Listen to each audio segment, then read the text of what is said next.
នេះគឺជារបៀបបំពេញ gel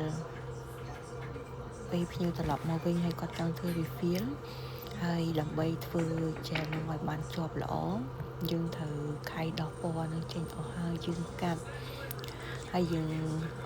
ធ្វើទម្រង់កញ្ចក់ដែលភ្ញៀវចង់បានអីចឹងហើយយើងក៏ចាប់ផ្ដើមត្បាល់វាយកក្បាលទូចនោះមកត្បាល់ស្បែកខាងលើហ្នឹងឲ្យខុតតិគៀលនឹងឲ្យស្អាតហើយយើងចាប់ផ្ដើមយកក្បាល smooth ហ្នឹងមកខៃឲ្យពេញកញ្ចក់ម្ដងទៀតហើយកន្លែងហ្នឹងខ្ញុំអត់បានធ្វើបង្ហាញកន្លែងហ្នឹងព្រោះអីភ្លេចថតវីដេអូហ្នឹងហើយមុនធ្វើហ្នឹងយើងបិទយើងលាបនេះសិនលាបbase coat ហើយ base coat ហ្នឹងលាបមកអីក៏បានដែរចែកទៅកន្លែងបងប្អូនដែរប្រើអញ្ចឹងណាហើយបន្ទាប់មកក៏យើងចាក់បំពេញវាអញ្ចឹងទៅហើយអានេះរបៀបវាបំពេញហ្នឹងគឺខ្ញុំ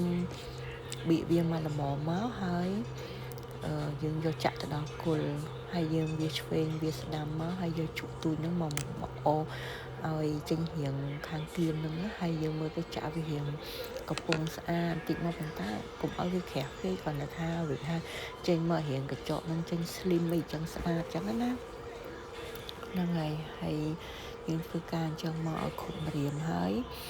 បើខ្ញុំចាក់មកម្រាមហើយខ្ញុំអាំង7ទូចហ្នឹងហើយអាំងប្រហែលជា3សង្ខិតអីចឹងទៅគឺបានហើយចាឡើងវារឹងហើយដល់ពេលយើងចាក់បំពេញឲ្យគ្រប់ម្រាមអញ្ចឹងអស់ហើយចាំយើងចាក់ដាក់អាំងនៅក្នុងម៉ាស៊ីនអាធំរបស់យើងហ្នឹង30សង្ខិតឬមួយក៏50សង្ខិតអញ្ចឹងទៅដើម្បីឲ្យ gel យើងនឹងវាឆ្អិនល្អចឹងណាហើយបន្ទាប់មកយើង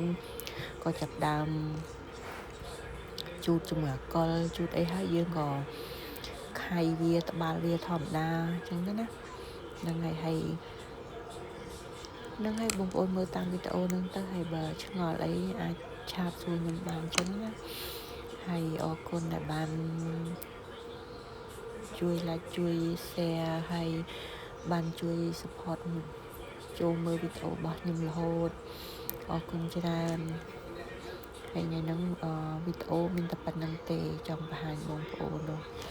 អរគុណច្រើន